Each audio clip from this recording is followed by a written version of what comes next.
चाललंय म्हणजे? दादा त्या माणसाला शोधण्याचा प्रयत्न करतो जे नानांच्या किडनॅपरला. म्हणजे कोण तो बॉस आहे तो? हो पण आणि दादाला सयाजीरावांवर संशय आहे. आणि वाणी म्हणूनच वेळीच थांबा तुम्ही दादा. पण आता सगळ्यांनाच माहितीये दादा राधाच्या घरात काहीही करू शकतो. भीती वाटते दादाच्या स्वभावाची. होय आणि दादा सांगून सुद्धा ऐकत नाही. आपल्याला ना परत कोर्टाची पायरी नाही चढायची. त्या वकिलीच्या गोष्टी तू तुझ्या जवळच ठेव सौमित्र. मला जे करायचं ना ते करू दे. हे बघ शोध घेता घेता उगाच त्याच्या हातून असं काहीतरी घडायला नको जेणेकरून हे सगळं प्रकरण त्याच्या अंगाशी येईल. नाही असं काही व्हायला नको. आणि ऋषिकेशी सुद्धा यात पडायला नको. तरी या सगळ्यापासून दूर राहायला हवं. हे बघ वहिनी मला माहितीये दादा तुझ्याशी बोलत नाही पण ऍटलिस्ट तू एकदा बोलण्याचा प्रयत्न कर त्याच्याशी. त्याला समजाव. हो मी बोलेन त्यांच्याशी. दादा ऋषिकेश ऋषिकेश आहो कुठे होता तुम्ही? किती वेळची वाट बघते मी. दादा रे आता आम्ही तुझ्याच बद्दल बोलत होतो. हे बघ दादा माझा ऐक. मी ऋषिकेश मी बोलते त्यांच्याशी.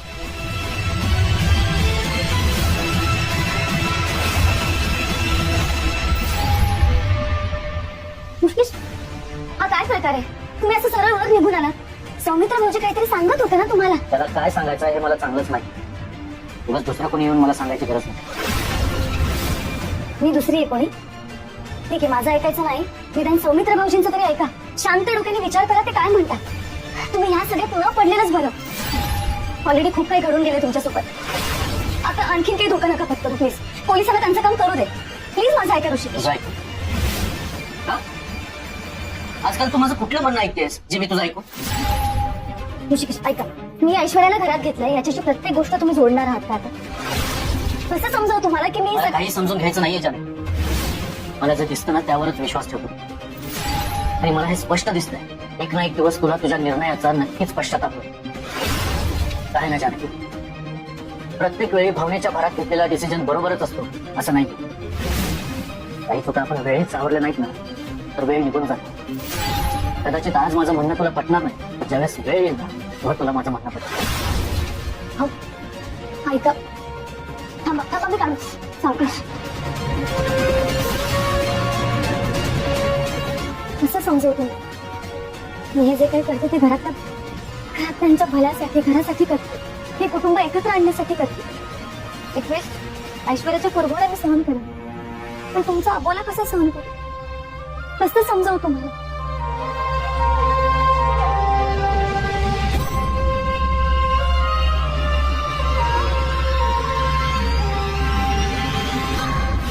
तेव्हा काय कळमळत आहे मला जरा. अगं तुला आवडलं म्हणून तूच खाल्लंस ना एवढा आई. म्हणजे आता मोजून आपण खायचं तुमच्या घरात? अगं तसं नाही. आपण जे खाल्लंय त्याला नावं ठेवू नये. हे तूच शिकवलं ना लहानपणापासून. बरं लक्षात आहे तुझ्या लहानपणाचं. मग लहानपणी ऐकायचंच हो तू माझं. रांगत रांगत यायचा. लालू लालू करून लाडू मागायचा.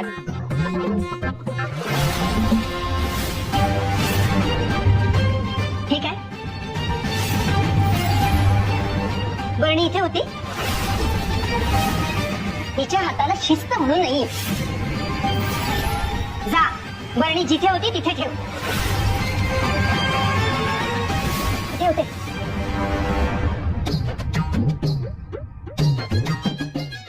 तर मी कुठे होते? बडीशोपाच्या बरणीवर. तर तू रांगत रांगत यायचास. मग दुडू दुडू यायचास. तुझ्या मागे धावून धावून मी चवळीची शेंग झाले.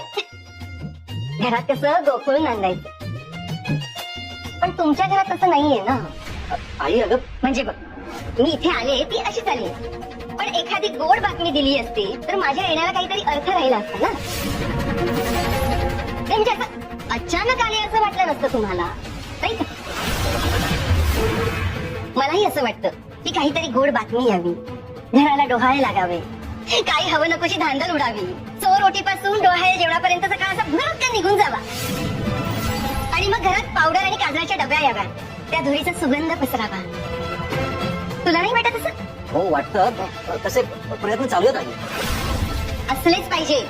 म्हणून मी आपल्या गावातल्या देवधर गुरुजींना तुझी पत्रिका दाखवली. कशाला? कशाला म्हणजे? मला या घरात नातू हवाय, वंशाला दिवा हवाय, आणि त्यांनी मला सांगितलंय काही महिन्यातच तुमच्या या घरात बाळ येणार आहे म्हणून. तुमचे प्रयत्न सुरू आहेत, नाही असलेच पाहिजे, पण नातवाचं तोंड बघितल्याशिवाय मी या घरातून जाणार नाही. आणि तुझ्या मोठ्या घरच्या बायकोला सांग, म्हणावं मनावर घे, लवकरात लवकर गोड बातमी द्यायची आहे.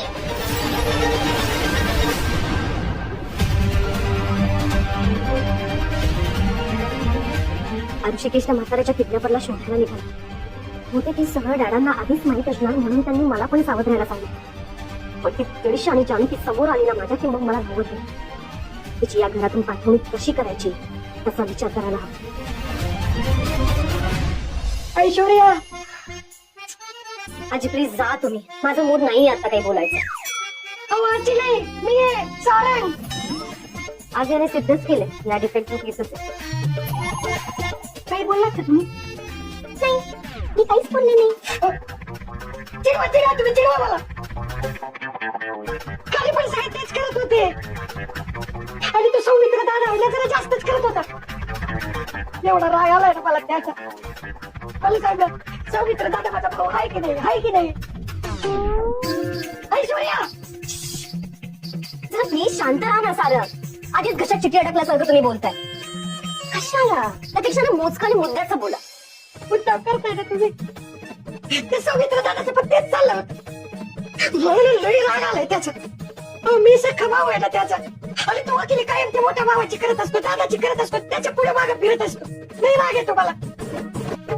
मी लहान आहे की नाही, म्हणजे माझी काळजी करायला पाहिजे त्याने, पण तो कुणाची काळजी करतो? त्याची, मोठ्या भावाची. आता त्याला कळत नाहीये, लई उडतोय तो. पण एक कलियुग आहे, कलियुग. जेव्हा त्या दोघांचं भांडण होईल ना, म्हणजे सौमित्र दादाचं आणि ऋषिकेश दादाचं, तेव्हा त्याला कळेल कोण सख्खं आणि कोण सावत्र आहे ते.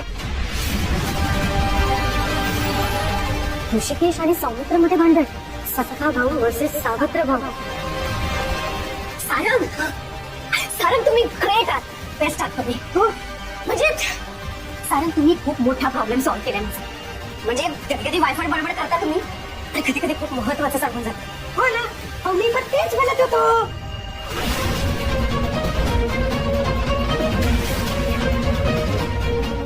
ऋषिकेश आणि सौमित्र हे कॉम्बिनेशन तर कधी ट्रायच केलं नव्हतं, पण आता करून बघा. ते म्हणतात ना, डिवाइड अँड रूल. पुढा वेगळं करा, मग राज्य करा. शंख फुकायला घेईल जानकी, रणदिवे घरचं रणांगण करणार आहे. आहे का काय आहे? बिनधास्त लढतो. जानकी, आई काय का हा पसारा काढून ठेवलाय? आई आत्ताच सगळ्या पापडांना ऊन दाखवलं. ओवी शाळेतून यायच्या आधी सगळं भरून ठेवते, नाही तर कच्चे पापड खाते मग पोटात दुखते. बरोबर. बरं आधी प्रसाद घे.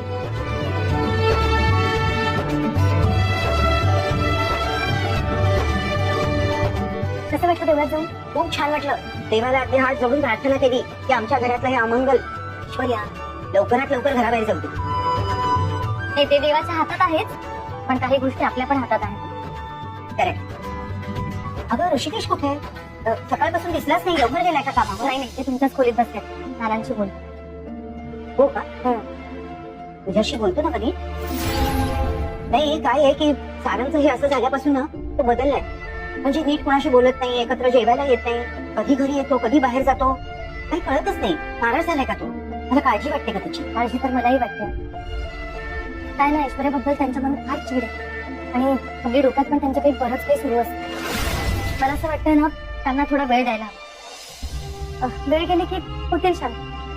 बरोबर, तू म्हणते ना देव करू आणि तसंच हो. पण तू आता काय म्हणालीस गं? त्याच्या डोक्यात बरंच काही सुरू आहे. काय सुरू आहे? नानांना ज्यांनी कोणी किडनॅप केलं होतं ना, त्याचा ऋषिकेशाचा शोध घेत आहे. तुम्ही काळजी करू नका, मी त्यांना समजवण्याचा पूर्ण प्रयत्न करेन. नाही, प्रयत्न कर, त्याला मदत कर, पण आपलं मिशन मात्र विसरू नकोस हा. आपल्याला आपलं काम जोरातच करायला हवं. ऐश्वर्याचं खरं रूप आपल्या साधीला कळलंच पाहिजे आणि त्याचे डोळे उघडलेच पाहिजे. आणि आपला प्लॅन सक्सेसफुल होईल. आणि मी आपलं मिशन विसरले नाहीये. आपलं मिशन काय? मुंडीची वाचवायची मुंडी. तुम्ही सगळं खात्रीशीर सांगताल ना? मी हे बघा पुन्हा एकदा आठवून सांग, अशी कोणती गोष्ट आहे का जे चुकून मला सांगायची राहते? नाही रे ऋषिकेश. आणि हे बघ, बऱ्याचदा काय होतं, माझे डोळे बांधलेले असायचे, हात पाय बांधलेले होते, त्यामुळे त्यांचा बॉस कोण आहे ते मला कधी कळलंच नाही. अजून एक, रोज तुमच्याशी जे बोलायचे तुम्हाला जेवण आणून द्यायचे नेमके दिसत कसे होते तुम्हाला काही आठवतं? इथं कोणी बी तुला वाचवायला येणार नाही. मुकटाला ना तो झूट पिऊन ये. सोडा रे मला. नाही मला कसं आठवत नाही पण ते दोघे 30-35चे असतील.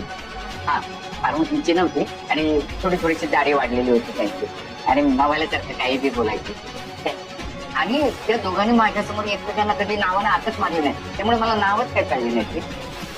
मला इतकंच आठवतं त्या माणसाच्या बद्दल. पण आता हे एवढं सगळं परत आठवत काय उपयोग आहे आता? हेच तर संपलेलीच आहे ना. अरे पोलीस त्यांच्या पद्धतीने शोध घेतील ना. पोलीस त्यांचं काम करतीलच ना, पण माझ्या मनात एक शंका आहे, त्याचं उत्तर शोधतो. शंका? कसली शंका? खरं तर संशय आहे. तुमच्या बाबतीत जे काही घडलं ते सगळं सयाजीरावनेच घडून आणलं असं पक्का संशय आहे मला, अगदी 100%. माझा संशय सयाजीरावांवरच आहे आणि ते मी सिद्ध करून दाखवणार. हे बघू शकेल जे काय करशील ना ते जपून कर बाबा. सयाजीराव पोचलेला आहे, तो सहजासहजी हाताला लागणार नाही. माहिती आहे मला, तरी सुद्धा मी माझ्या परीने शोध घेत राहणार नाही. मी तो बॉस कोण आहे ते शोधून काढणारच. आई शर्वरी वंशाला आवडतात ना ते सगळं भरलंय मी. पुण्याचे पापड आहेत, नाचण्याचे पापड आहेत, तांदळाचे पापड आहेत, शिवाय सांडकी मिरची पण भरली आहे. जानकी बहिणींनी मालती काकूंसाठी स्पेशली साडी पण घेतली. अरे वा, हे सगळं बघून ना मालती ताई अगदी खुश होऊन जाते. तर आता मी यांना तेच सांगत होते, आज गुलाबराव आणि सगुणा नाही येत ना, तर घरातली कामं तिघींनी वाटून घ्या. करशील ना कामं? हो करेन नाही, त्यात काय एवढं. तुम्ही फक्त सांगा काय काय करायचंय ते मी करेन. नाही नाही, चल, स्वयंपाक करायचा आहे, घराची साफसफाई करायची आहे आणि गवऱ्या थापायच्या आहेत. तू काय करशील? स्वयंपाक नको नको, कुकडे साफसफाई गोडाच्या बंगल्याची साफसफाई करावी लागेल, कंबर मोडेल माझी. नको तिसरं काय काम होतं ते गोवऱ्या, ते काय असतं? ठीक आहे थापायचंच आहे ना, म्हणजे भाकरीसारखं काहीतरी असणार आहे. हा हे बेटर आहे. या घरात टिकायचं असेल तर काही दिवस चांगलपणाचं नाटक करावंच लागेल मला.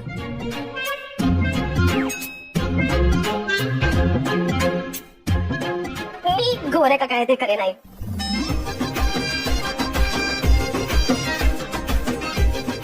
काय बघताय माझ्याकडे? आई मी गौऱ्या थापून ठेवेल.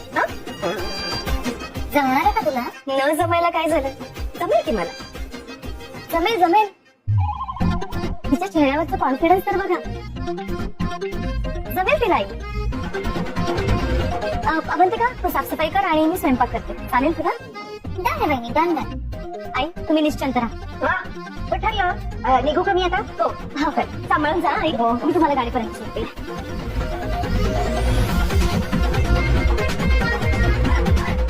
जमलं रे का? एवढं काय आता कठीण? एवढं काय मोठं काम नाही. असं असं असं असं करायचं. काय करायचं मला? हा गोवऱ्या थापायच्या. कशा थापायच्या पण गोवऱ्या? मला कोणी सांगणार पण नाही. मी काम करते, मोबाईल मध्ये सर्च करते, ते करेल मला. आणि त्यात सगळ्याच प्रश्नांची उत्तर अशी ऑनलाईन शोधायची नसतात का? काही गोष्टी अनुभवायच्या असतात. पावसात कसं भिजायचं, बी कसं पेरायचं, म्हशीचं दूध कसं काढायचं आणि गोवऱ्या कशा थापायच्या, हे सगळं शिकायचंच नाही तर अनुभवायचं पण असतं. चला पहिल्यांदा सयाजी विखे पाटलाची लेख आणि नानासाहेब रणदिवेंची धाकटी सून गोवऱ्या थापायला शिकणार आणि अनुभवणार सुद्धा. येतात ना तुला थापता गोवऱ्या? भाकऱ्या येतात ना थापता? I knew it. मी तोच विचार करत होते की ते थापल्यासारखंच असणार.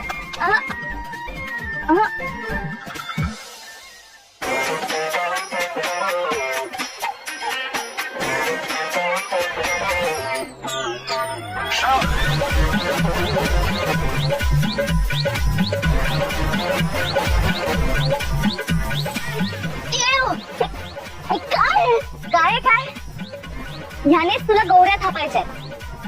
अगं शेण आहे हे, शेण. आतापर्यंत माती खाल्लीस ना, मग आता या घरासाठी शेण थाप. चल चल गोवऱ्या का काय ते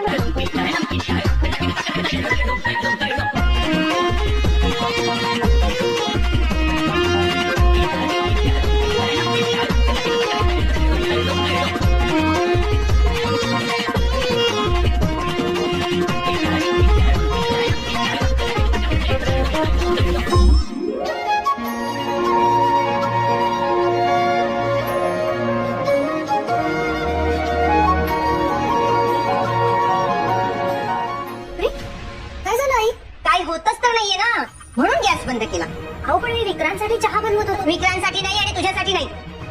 आजपासून चहा बंद. दे इकडे. चहा बंद का? तुझी सासू सांगते म्हणून. आधीच थांबवायला हवं. तेव्हा ना दुधाच्या बाटलीत कोमट दूध टाकायची वेळ आली असती. चल बाहेर. विक्रांत बाहेर बसले, तू पण बाहेर ये. बस बस. अगं इकडे नाही, त्याच्या जवळ बस, तर काहीतरी होईल ना. हे बघ, आता माझं ऐका. मी सांगते तसंच तुम्ही दोघांनी करायचं. तसं जर तुम्ही रोज केलं तरच या घरात माझा नातू येईल. आई काय माझी लय तोडू नकोस रे. मी काहीतरी सांगते ना तुम्हाला. तर, मी तुमच्या दोघांसाठी काही नियम केले, ते दोघांनी नियम पाळायचे. नियम? कसले नियम? अगं सांगते ना, इतकी अधी राहू नकोस. पहाटे सूर्योदय होण्याच्या आधी शर्वरीने आंघोळ करायची, ओले त्याने देवपूजा करायची आणि मग खायचं. काय खायचं ते मी सांगेन.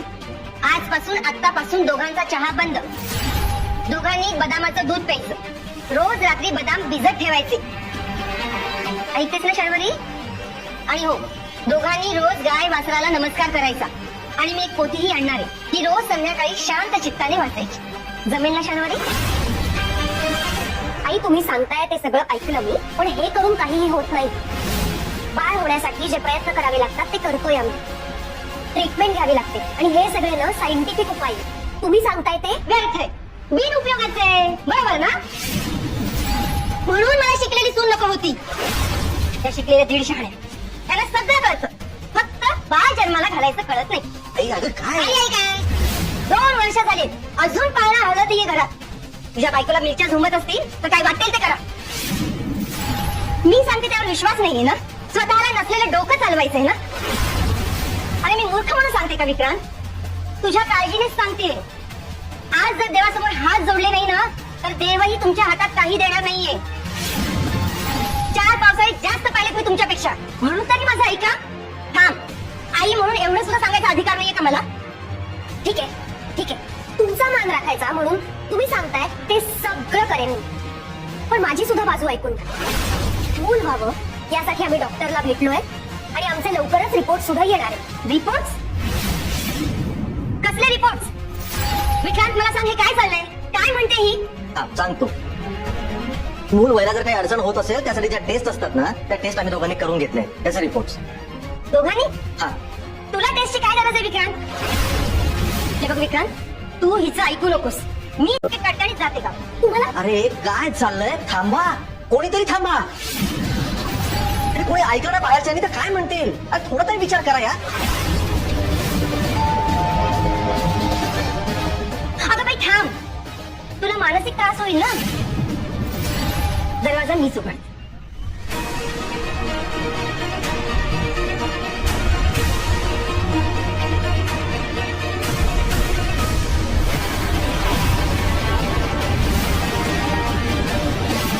नमस्कार भारतीताई.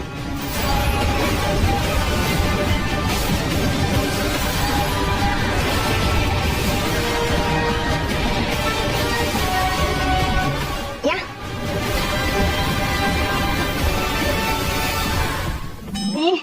काय घाण वास आहे. आयुष्यात कधी असं काम केलं नाहीये मी.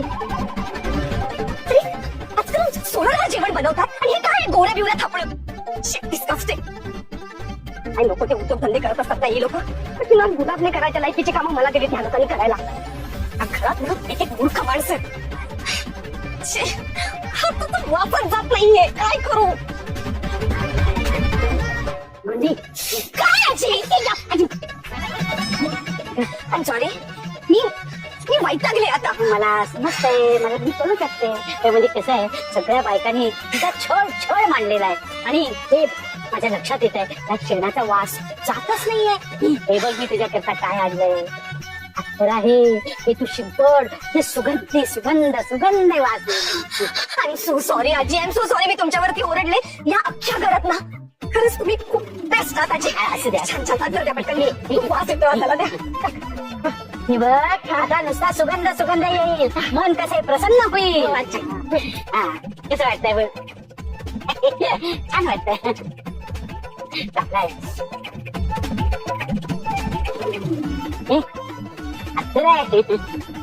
इत्र आहे जमाल गोटा. आपलं हे मित्र आहे जन्नत जन्नत. छान आहे ना जन्नत जन्नत जन्नत की जहन्नुम. काय आहे वास घ्या. गटाराचं पाणी आहे. शी काहीतरी बोलू नको. अत्तर वास घ्या वास. हा वास काय परत बघू. काय अत्तर आहे. गोमूत्र आहे गोमूत्र. हे कोणी केलं. कोणी केलं काय. आता ते तुम्ही काय केलं ते बघा. दुसऱ्याला नाव ठेवताय. अख्ख्या जगाला तुम्ही ज्ञान शिकवत असताना मग तुम्हाला गोमूत्र आणि अत्तर मध्ये फरक नाही कळत. आजी माझा ऐश्वर्या तुला लहान आणि मोठे यातला फरक नाही कळत का. अगं आजीने कायम तुला मदत केली आहे ना. कोणाशी नीट बोलायचं सोडच निदान वयाचा तरी आदर कर. बघा तुला जर या घरात राहायचं असेल तर या घरातल्यांशी नीट बोलावंच लागेल. आणि आम्ही घरातली सगळी कामं एकत्र आणि आनंदाने करतो. काय आजी इथे राहायचं असेल ना तर घरातल्यांशी नीटच वागायचं आणि नीटच बोलायचं. ऐश्वर्या एवढं नसेल जमत तर जा ना घर सोडून. तुला कोणी थांबवणार नाहीये. कशाला आत्ता काही थांबतेस अगं. इथे जर राहिलीस ना तर तुझ्या वाट्याला आणखीन प्रॉब्लेम्स वाढतील. प्रॉब्लेम्स कोणाचे वाढणार आहेत हा येणारा काळच ठेव. आणि एक गोष्ट तुम्ही लक्षात ठेवा कुठेही जाणार नाही. त्यामुळे उगाच नुसत्या भ्रमात राहू नकोस तू. आणि तुझी जी आदर्शवादी बडबड आहे ना ती बंद कर. काही घाणेरडी कामं देता या तुम्ही मला करायला. गोड्या थाप म्हणे. थाप नाही थापा मारता तुम्ही लोक मोठेपणाच्या. आणि एवढा पैसा कमवता ना तुम्ही मग कशात चिखलात हात घालतात. अगं चिखलातच आयुष्याचं कमवलं होतं. जगाने मान्य केलंय शेण आणि गोमूत्र किती आयुर्वेदिक आहे औषधी आहे. तेच लागले तुझ्या हात. तुझे हात किती शुद्ध झाले. आता या हाताने कुठलंही वाईट काम करू नकोस. हा काही झालं काम तर केलंय ज्याचा परिणाम लवकरच तुझ्या समोर येतो. तुझ्या बाजूने उभी असणारी माणसं तुझ्या विरोधात उभी राहतात.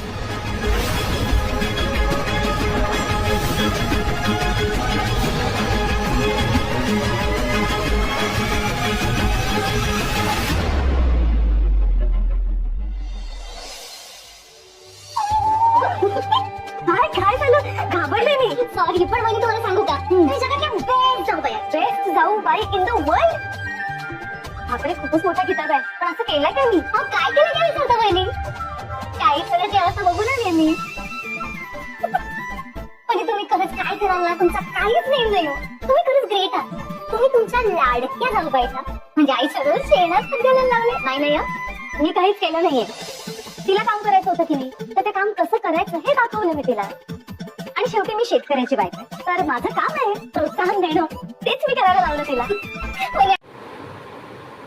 भोजन नसीब नहीं हुआ तो शहर के दूसरे लोगों के साथ क्या होता होगा.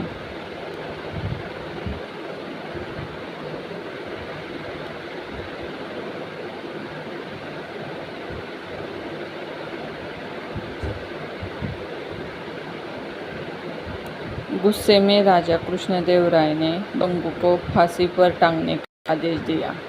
यह बात पूरे राज्य में फैल गई कि कल गंगू को फांसी दी जाएगी. जब यह बात तेनालीराम को पता चली तो वो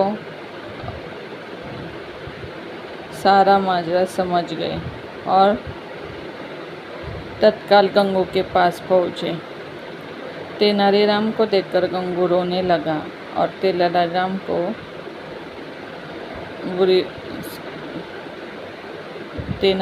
को पूरी बात बतलाई. तेनालीराम ने गंगू को सांत्वना देते हुए उससे कहा कि जैसा वो कहे गंगू को वैसा ही करना होगा. गंगू को भी तेनालीराम की बात समझ गया. दूसरे दिन जब गंगू को फांसी दी जानी थी तभी गंगू से उसकी अंतिम इच्छा पूछी गई. गंगू बोला, मुझे महाराज से मिलकर कुछ बतलाना है. यह मेरी अंतिम इच्छा है. सैनिकों ने महाराज कृष्णदेव राय से गंगू की अंतिम इच्छा बतलाई. महाराज कृष्णदेव राय गंगू की अंतिम इच्छा पूर्ति के लिए उसके पास गए और बोले, बतलाओ गंगू, तुम्हें क्या बतलाना है?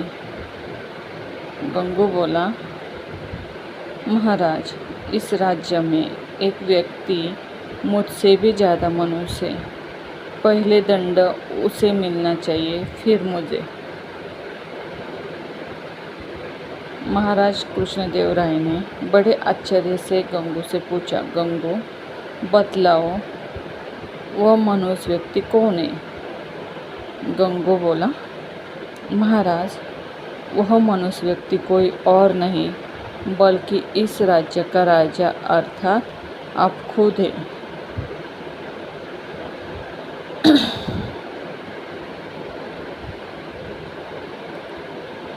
यह सुनकर महाराज कृष्णदेवराय अत्यधिक क्रोधित हुए और बोले, जानते हो गंगू, तुम क्या बोल रहे हो? इसके बदले तुम्हें दंड भी मिल सकता है। गंगू बोला, महाराज, मुझे मृत्यु दंड से बड़ा कोई दंड हो सकता है क्या? यह तो आप मुझे दे ही चुके हैं। कृपया आप मेरी विनती सुन लें। इसके बाद आप जो भी दंड करेंगे या देंगे वह मुझे आनंद से स्वीकार होगा। यह सुनकर महाराज का क्रोध कुछ शांत हुआ और बोले, तुम्हें जो कहना है कहो। गंगू बोला, महाराज, कल सुबह जब आपने मेरा चेहरा देखा तब आपको दिन भर भोजन नहीं मिला। तब आपने मुझे मनहूस समझकर मृत्युदंड दे दिया। ठीक उसी समय कल सुबह मैंने भी आपका चेहरा देखा था और मुझे फांसी की सज़ा मिल गई। मतलब आप मुझसे भी ज़्यादा मनुष्य हुए। महाराज कृष्णदेवराय को पूरी बात समझ आ गई। उन्होंने अपने निर्णय पर पछतावा हो रहा था।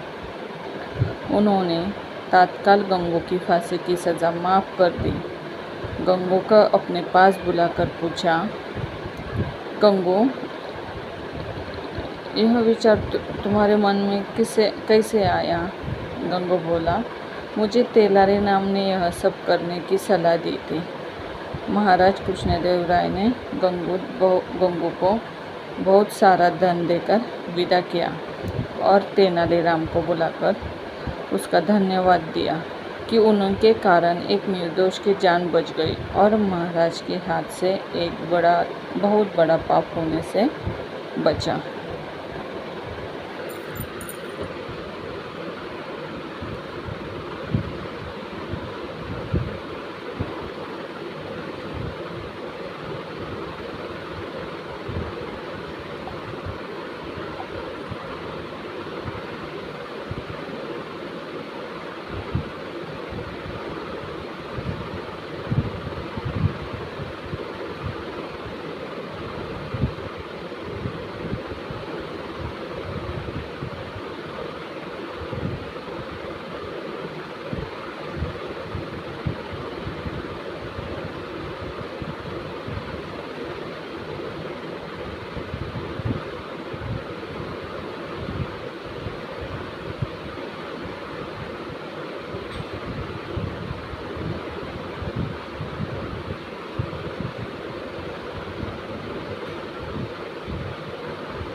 एक समय की बात है। एक विशाल जंगल में एक चौड़ी नदी बहती थी। नदी के किनारे ऊंचा जामुन का पेड़ था, जिसकी शाखाओं पर काले बैंगनी रसीले जामुन लटकते थे। इस पेड़ पर एक समझदार बंदर रहता था, जिसका नाम था चिंटू। चिंटू न सिर्फ चतुर था, बल्कि उसकी आंखों में एक खास चमक थी, जो उसके बुद्धिमानी को दर्शाती थी। वह हर दिन जामुन खाता था, नदी के किनारे बैठकर मछलियों को देखता और अपने दिन का आनंद लेता था। लेकिन उस नदी में एक मगरमच्छ रहता था, जिसका नाम था भोलू।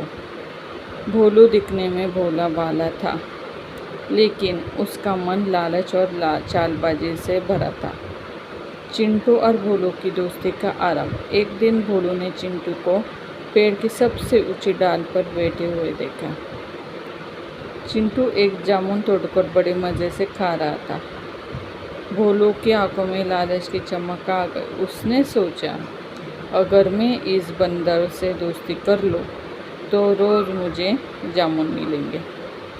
उसने चिंटू को आवाज़ लगाई, ए बंदर भाई, तुम्हारा नाम क्या है? मैं तुम्हारा दोस्त बनना चाहता हूँ। चिंटू ने नीचे देखा और हंसते हुए कहा, मेरा नाम चिंटू हो और तुम कौन हो? नदी के राजा। भोलू ने मुस्कुराते हुए जवाब दिया, मैं भोलू हूँ, इस नदी का मगरमच्छ। चलो दोस्ती करते हैं। तुम मुझे जामुन दो और मैं तुम्हें नदी के उस पार की सैर कराऊंगा। चिंटू को भोलू की बातों में कुछ शक हुआ। उसने सोचा, यह पंचतंत्र की कहानी जैसा लग रहा है, जहाँ चालाकी और धोखा छिपा होता है। फिर भी उसने भोलू को परखने के लिए एक जामुन नीचे फेंक दिया। भोलू ने उसे खाया और ज़ोर से तारीफ की, वह ऐसा स्वादिष्ट जामुन मैंने कभी नहीं खाया। तुम सच में मेरे दोस्त बनने के लायक हो। इस तरह उनकी दोस्ती शुरू हुई। हर दिन चिंटू भोलू को जामुन देता और भोलू उसे अपने पीठ पर बिठाकर नदी के उस पार ले जाता। वहाँ चिंटू को नए नए फल, रंग बिरंगे पक्षी और जंगल की खूबसूरती देखने को मिलती। लेकिन चिंटू हमेशा सतर्क रहता था, क्योंकि उसे पता था कि पंचतंत्र की कहानी में दोस्ती के पीछे अक्सर कोई न कोई चाल होती है। ऐसे ही कई दिन बीत गए। एक दिन भोलू की पत्नी, जिसका नाम गंगा था, उसने पूछा, ये जामुन तुम हर दिन कहाँ से लाते हो? भोलू ने सारी बात बताई कि कैसे वह चिंटू से जामुन लेता है। गंगा की आंखों में लालच की आग भड़क उठी। उसने कहा, अगर यह बंदर इतने मीठे जामुन खाता है तो उसका दिल कितना स्वादिष्ट होगा।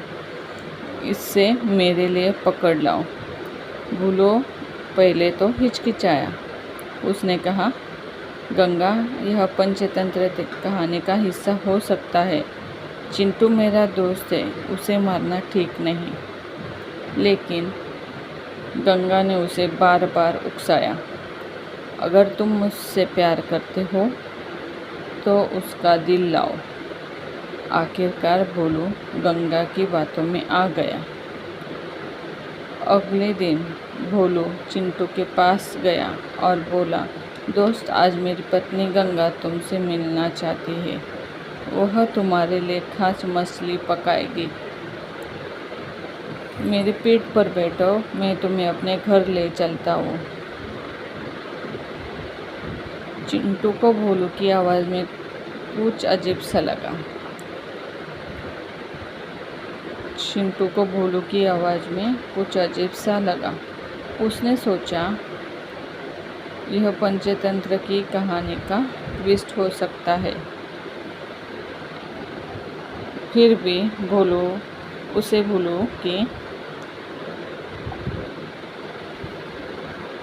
पीठ पर बैठ गया। जैसे वो नदी के बीच पहुंचा, भोलू ने हंसते हुए कहा, चिंटू, सच तो यह है कि मेरी पत्नी तुम्हारा दिल खाना चाहती है। अब तुम बच नहीं सकते।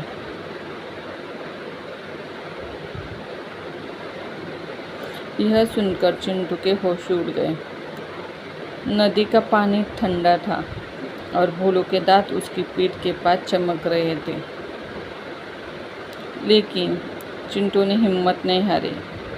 उसने दिमाग लगाया और हंसते हुए कहा, अरे भोलू, तुमने पहले क्यों नहीं बताया? मेरा दिल तो पेट पर ही छूट गया है। मैं उसे जामुन के साथ रखता हूँ ताकि वह मीठा बना रहे। चलो आप चलते हैं, मैं उसे ले आता हूँ। भोलू को चिंटू की बात सच लगी। उसने सोचा कि यह पंचतंत्र की कहानी में सचमुच एक नया मोड़ है। वह तुरंत किनारे की ओर मुड़ा। जैसे ही वे किनारे पर पहुँचे, चिंटू तेजी से पेड़ पर चढ़ गया और ऊपर से चिल्लाया, भोलू, तुम्हें क्या लगा मैं अपना दिल पेड़ पर छोड़ दूंगा? तुम्हारी चाल समझ में आ गई थी, अब कभी मेरे पास मत आना। चिंटू की चतुराई ने उसे संकट से बाहर निकाला। भोलू को अपनी मूर्खता पर गुस्सा आया और वह जोर जोर से दहाड़ा, लेकिन चिंटू पेड़ की ऊंची डाल पर सुरक्षित था। चिंटू ने ऊपर से कुछ जामुन फेंके और कहा, ये लो, आखिरी बार जामुन खा लो हो। लालच भोलू, सबक है कि लालच हमेशा हारता है। भोलू चुपचाप जामुन खाकर नदी में वापस चला गया। कई दिन बीत गए। भोलू को अपनी हार बर्दाश्त नहीं हुई। उसने सोचा, कहानी अभी ख़त्म नहीं हुई, मैं चिंटू को फिर से फंसाऊंगा। एक दिन वह फिर से चिंटू के पास गया। इस बार उसने उदास चेहरा बनाया और कहा, चिंटू, मुझे अपनी गलती का एहसास है। मैं सच में तुम्हारा दोस्त बनना चाहता हूँ। गंगा भी तुमसे माफ़ी मांगना चाहती है। मेरे साथ चलो, इस बार कोई चाल नहीं। चिंटू ने भोलू की बात सुनी, लेकिन उसका भरोसा अब पूरी तरह टूट चुका था। उसने कहा, कहानी हमें सिखाती है कि धोखे की दोस्ती कभी सच नहीं होती। तुमने एक बार मुझे धोखा देने की कोशिश की, अब दूसरी बार मौका नहीं दूंगा।